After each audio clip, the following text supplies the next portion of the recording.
¿Alguna vez te has preguntado por qué el Medio Oriente parece estar en un estado de conflicto casi permanente? Para entender las raíces de esta tensión, tenemos que viajar muy atrás en el tiempo, hasta la historia de un hombre llamado Abraham. Su vida, registrada en los textos sagrados del judaísmo, el cristianismo y el islam, es el punto de partida de tres de las religiones más grandes del mundo, y también de una de las rivalidades más antiguas de la humanidad. Abraham vivía en la antigua ciudad de Ur, en lo que hoy es Irak, hace unos 4000 años. Según la tradición, Dios le hizo una promesa increíble. Le daría una descendencia tan numerosa como las estrellas del cielo, y una tierra para ellos, la tierra prometida. Pero había un problema. En Abraham y su esposa, Sara, eran ya muy mayores y no tenían hijos. Imaginen la angustia y la esperanza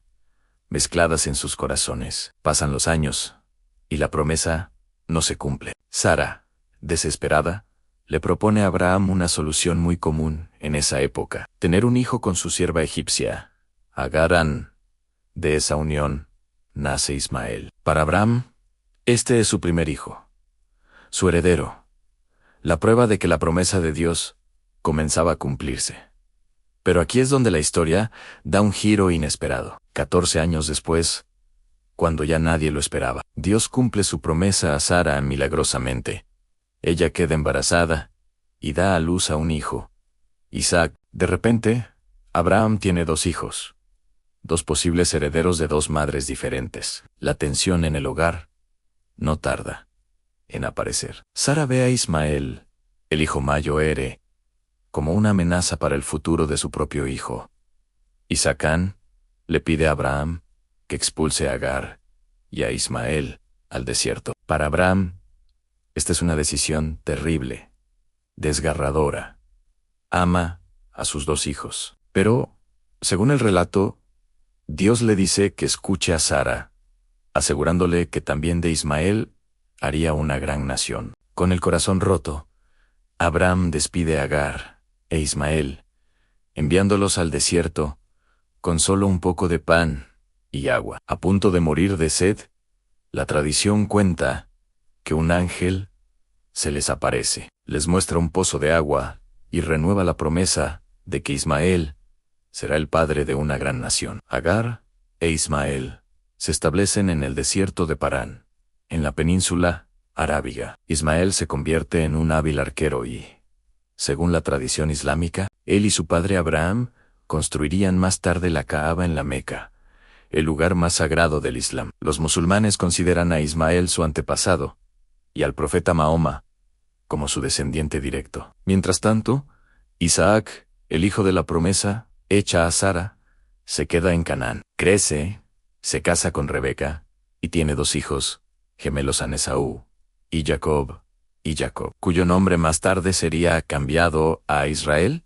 Tiene 12 hijos, quienes se convierten en los patriarcas de las 12 tribus de Israel. Los judíos se consideran descendientes de Isaac y Jacob, y ven la tierra de Canaán, hoy Israel y Palestina, como la tierra prometida que Dios les entregó a través de Abraham, Isaac y Jacob. Y aquí, en esta separación familiar de hace milenios, encontramos el germen del conflicto. 2 hijos del mismo padre, Abraham, uno, Ismael, ancestro de los pueblos árabes; el otro, Isaac, ancestro del pueblo judío. Ambos grupos se ven a sí mismos como los herederos legítimos de la promesa de Abraham. Ambos reclaman una conexión divina y ancestral con la misma tierra. A lo largo de los siglos, estas 2 ramas de la familia de Abraham se desarrollaron de manera diferente. Los descendientes de Isaac, los israelitas, formaron un reino en la tierra de Canaán. Sufrieron exilios, como el de Babilonia, pero siempre mantuvieron un anhelo profundo por regresar a su tierra ancestral. El judaísmo se consolidó en torno a la Torá y la creencia en un pacto exclusivo con Dios a través de Isaac.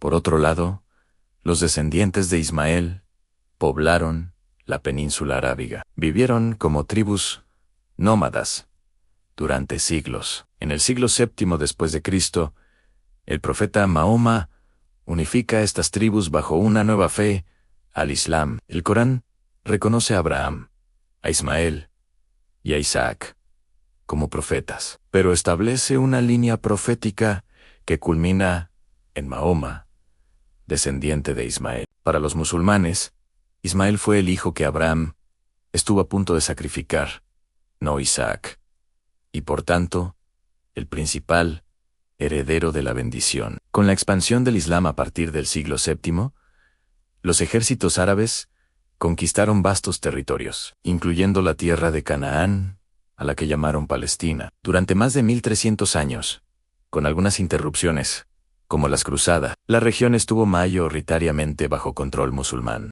Jerusalén, una ciudad sagrada para los judíos, desde la época del rey David, se convirtió también en la tercera ciudad más sagrada para el Islam, después de la Meca y Medina. Así que tenemos dos pueblos, con dos relatos diferentes, ambos arraigados en la misma figura paterna, ambos reclamando la misma pequeña porción de tierra, como su hogar, sagrado por derecho divino. Los judíos la llaman Eretz Israel, la tierra de Israel. Los árabes la llaman Filastín, Palestina. El conflicto moderno que vemos hoy en día tiene sus raíces más recientes en eventos políticos del siglo XIX y XX, como el surgimiento del sionismo, el movimiento para crear un Estado judío, el colapso del Imperio Otomano después de la Primera Guerra Mundial, el mandato británico de Palestina y, por supuesto, la creación del Estado de Israel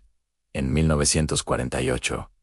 Ese evento fue visto por los judíos como el cumplimiento de una profecía milenaria, el regreso a casa después de 2000 años de exilio. Pero para los árabes palestinos que vivían allí, fue la Nakba, la catástrofe. Cientos de miles fueron desplazados, convirtiéndose en refugiados en los países vecinos. Desde entonces, la historia ha sido una sucesión de guerras, levantamientos, negociaciones fallidas y un sufrimiento inmenso por ambas partes. Lo que comenzó como una disputa familiar por la primogenitura y la herencia se ha transformado en un conflicto geopolítico increíblemente complejo, con dimensiones religiosas, culturales y nacionales. Es importante entender que esta narrativa religiosa no es la única explicación, ni quizá la más importante para muchos de los actores involucrados hoy en día. Hay factores políticos, económicos y estratégicos